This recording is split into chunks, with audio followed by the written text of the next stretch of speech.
Hello friends, कैसे हैं आप सब। आप सभी का अपने YouTube channel sociology with Sangeeta में मैं संगीता स्वागत करती हूं। और इस चैनल के माध्यम से हम लोग सोशोलॉजी के कम्पिटिटिव एग्जाम की प्रिपरेशन करते हैं। अभी जो हमारे क्लासेस चल रहे हैं उसमें हम लोग झारखंड लेडी सुपरवाइजर का सोशोलॉजी का सिलेबस को कवर कर रहे हैं। और यूनिट 5 में हम लोगों ने देखा था फैमिली, मैरिज और किनशिप के संदर्भ में। तो मैंने कल की क्लास में आप लोगों को बताया था, हम लोग परिवार के आवश्यक तत्व, परिवार के अर्थ, परिभाषाओं को देखते हुए बताए थे कि परिवार का जो प्रकार है, विभिन्न प्रकार कौन कौन सा है, उसको हम लोग डिटेल्स में जानेंगे। तो चलिए क्लास को स्टार्ट करते हैं। अगर आपको क्लास हेल्पफुल लगे तो जरूर इसे लाइक करें, अपने दोस्तों को भी शेयर करें, और मेरे चैनल पर नए हो तो प्लीज़ सब्सक्राइब करना ना भूलें।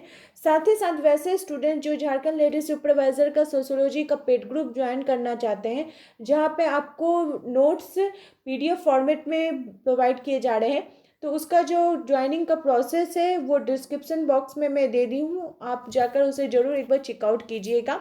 अगर आपको कोई भी तरह की क्वारीज है तो वहाँ पे कांटेक्ट नंबर है, वहाँ से आप मुझे कांटेक्ट भी कर सकते हैं। तो देखिए, आज का जो हमारा टॉपिक है वो है टाइप्स ऑफ फैमिली। तो फैमिली यानी परिवार जो है, इसका अगर प्रकारों की बात की जाए तो इसके 6 प्रकार पाए जाते हैं। और भी आपको बहुत सारे बुक्स में और भी तरह तरह के दिए हुए होंगे, तो ऐसा नहीं है कि आप लोग उसे कमेंट करना स्टार्ट कर दें कि मैम इसका तो और भी प्रकार है, और भी प्रकार है। हो सकता है, रहता भी है, लेकिन मेनली जो एग्जाम में इम्पॉर्टेंट है वो 6 प्रकार है, और हम लोग इसको जानने का कोशिश करते हैं। तो देखिए, वो 6 प्रकार कौन कौन से हैं। वंश के आधार पर, विवाह के आधार पर, सत्ता के आधार पर, संबंध के आधार पर, स्थान और सदस्यों की संख्या के आधार पर। हम लोग एक एक करके उन परिवारों के प्रकारों को डिटेल्स में जानेंगे। तो सबसे पहला आ जाएगा वंश के आधार पर। वंश के आधार पर अगर परिवार के प्रकार की बात की जाए तो 2 प्रकार यहाँ पे देखने को मिलता है। वे कौन कौन से हैं। मातृवंशीय परिवार और पितृवंशीय परिवार। मातृवंशीय जो परिवार है, यह नाम से पता चलता होगा कि इसमें जो प्रमुख होंगे वो कौन होंगी, तो माताएं होंगी। तो इस परिवार में जो वंशपरा है वो माता से चलती है, और ऐसे परिवार में माता के वंश का ही महत्व होता है।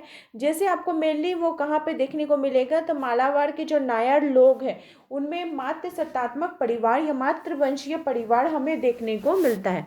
सेकेंड है पितृवंशीय परिवार, यानी ये जो वंश परंपरा है, ये पिता की ओर से वंश परंपरा चलती है, और ये उत्तर भारत में ऐसा परिवार हमें देखने को मिलता है। सेकंड है सत्ता के आधार पर। सत्ता के आधार पर परिवार का जो प्रकार है वह 2 प्रकार का है। पितृ सत्तात्मक परिवार और मातृ सत्तात्मक परिवार।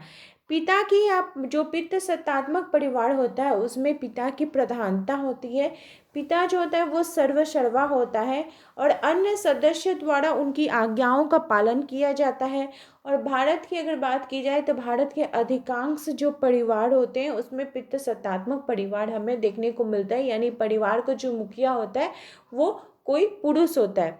मातृ सत्तात्मक परिवार यानी माता का संपत्ति पर अधिकार रहता है। संपत्ति माता से पुत्री को हस्तांतरित होती है, अथवा स्त्री के भाई का अधिकार रहता है। ठीक है, माता की प्रधानता हमें देखने को मिलती है, माता सर्वसर्वा होती है।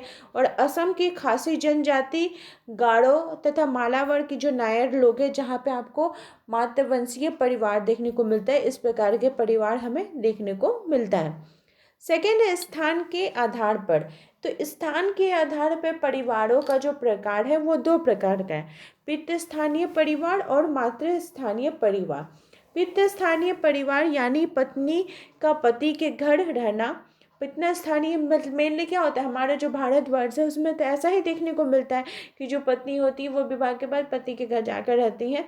आधुनिक गतिशील समाजों में इस प्रकार को हमें देखने को मिलता है, और हमारे समाज में यही नियम प्रचलित भी है। मातृस्थानीय परिवार में परिवार सदस्यों का पत्नी के घर रहना होता है। जो पुरुष रहता है, जो लड़का रहता है जिसका विवाह होता है, वो कहाँ पे आके रहता है, तो पत्नी के घर पे आके रहता है। और ये आपको गारो, खासी आदि जनजाति में देखने को मिलते होंगे, और यहाँ पे इस प्रकार के नियम प्रचलित है। फिर है संबंध के आधार पर। तो संबंध के आधार पर होता है 2 प्रकार का। रक्त संबंधी परिवार और सहयोगी परिवार। जो रक्त संबंधी परिवार होता है ना, उसमें एक ही रक्त के व्यक्ति आपस में विवाह करते हैं। जैसे मुस्लिम समुदायों में आपको इस प्रकार का देखने को मिलता होगा कि उसमें जो विवाह होता है वो रक्त संबंध पर आधारित होता है। और अगर दूसरे जाति की बात की या दूसरे धर्म के लोगों की बात की जाए तो उसमें क्या होता है कि सहयोगी विवाह परिवार देखने को मिलता है। इसमें अलग अलग रक्त के व्यक्ति पति पत्नी के रूप में बनते हैं। अब है सदस्यों की संख्या के आधार पर। सदस्यों की संख्या के आधार पर परिवार के 3 रूप हैं। एकाकी परिवार, विस्तृत परिवार और आपका हो गया संयुक्त परिवार। तो एकाकी परिवार में क्या होता है कि उसमें पति पत्नी, उसके अविवाहित बच्चे रहते हैं। संयुक्त परिवार में दादा दादी, चाचा चाची, इस प्रकार का जो परिवार एक साथ रहता है वो होता है। और विस्तृत परिवार में उसमें 2-3 वंश परंपरा के लोग जो होते हैं वो एक साथ आपस में जुड़े हुए रहते हैं। तो वो कौन सा परिवार कहलाएगा? विस्तृत परिवार कहलाएगा। अब है कि विवाह के आधार पर। तो विवाह के आधार पर भी परिवार के 2 रूप हमें देखने को मिलते हैं, एक विवाही परिवार और बहुविवाही परिवार। जो एक विवाही परिवार होता है तो उसको आपको पता ही होगा, उसमें एक पुरुष एक स्त्री का विवाह होता होगा, ठीक है। और बहुविवाही परिवार जो है फिर उसके 2 पार्ट हैं, बहुपत्नी परिवार और बहुपति विवाही परिवार। तो बहुपत्नी परिवार मतलब एक पुरुष का एक से अधिक कन्याओं के साथ, एक से अधिक महिलाओं के साथ विवाह होता होगा, और वो महिलाएं आपस में बहन भी हो सकती हैं। तो ये परिवार जो है ये आपको मेनली नागा, गोंड, वेगा जनजाति में देखने को मिलता होगा। और बहुपति विवाही परिवार ये आपको उत्तरांचल क्षेत्र में देखने को मिलेगा, और खस नीलगिरी की खस जनजाति में, टोडा जनजाति में ये देखने को मिलेगा। और आप महाभारत के भी उदाहरण ले सकते हैं कि वहाँ पर भी आप जो द्रौपदी का विवाह था वो बहुपति विवाही परिवार के अंतर्गत ही था। लेकिन बहुपति विवाह है ना, फिर उसका 2 पार्ट है, भातृक बहुपति विवाही परिवार और बहुपति विवाही परिवार, जो कि अभातृक रूप में। भातृक रूप में क्या होता है कि जैसे द्रौपदी का शादी हुआ था तो वो 5 उसके पति थे, तो 5 क्या थे? आपस में भाई थे, तो वो कहलाएगा भातृक बहुपति विवाही परिवार। और कोई महिला का अगर एक से अधिक पुरुषों के साथ अगर विवाह होता है और वो आपस में भाई नहीं भी हो सकते तो वो अभातृक बहुपति परिवार कहलाता है, ठीक है। अब है कि परिवार के हम लोग कार्यों को देखें, इतना दूर तक हम लोग परिवार के प्रकारों को देख लिए। अब इम्पॉर्टेंट फंक्शन क्या है फैमिली के, उसको हम लोग देखेंगे। तो मेनली जो फैमिली होता है ना, उसका 2 इम्पॉर्टेंट कार्य होते हैं। वो दोनों कार्य कौन कौन से हो गए? प्राथमिक कार्य और द्वितीयक कार्य। प्राथमिक कार्य को मौलिक कार्य बोला जाता है, मतलब ये तो परिवार का मूल अवधारणा है, उसका मूल स्वरूप है कि ये चीज़ परिवार में आपको देखने को मिलेगी। कौन कौन सा? तो मौलिक कर्तव्यों के अंतर्गत या मौलिक जो उसके कार्य हैं उसमें हम देख सकते हैं कि पहला हो गया यौन इच्छाओं की पूर्ति, संतान उत्पादन, प्रजाति तत्व की निरंतरता। फिर सेकंड है सदस्यों में मानसिक रूप से निश्चितता। एक परिवार के आप जब सदस्य रहते हैं तो आपका क्या होता है कि आपका मस्तिष्क भी शांत रहता है कि हम अपने परिवार में हैं, हमारा भरण पोषण, हमारा रख रखाव हमारा परिवार करेगा। परिवार के सदस्यों के बीच एक प्रेम सहानुभूति की भावना पाई जाती है। बच्चे का जो सामाजिकरण है वो परिवार में होता है, समाज के अंतर्गत परिवार के अंतर्गत रह के वो समाज में किस प्रकार से उसको चलना है ये सारी महत्वपूर्ण बातें वो सीखता है, उसको सिखाया जाता है।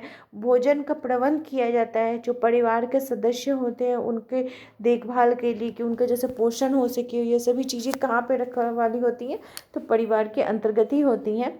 और द्वितीय कार्य में हो गया कि जितना भी व्यक्ति तो समाज में रह रहा है, समाज के अंतर्गत रह के तो वो बहुत सारी एक्टिविटी को भी करता है ना, जैसे शैक्षणिक कार्य हुआ, सांस्कृतिक कार्य, धार्मिक कार्य, जो भी धार्मिक अनुष्ठान ये सब हो गए, आर्थिक कार्य, सामाजिक कार्य, राजनीतिक कार्य, वो कहाँ कर रहा है? तो परिवार के अंतर्गत ही कर रहा है।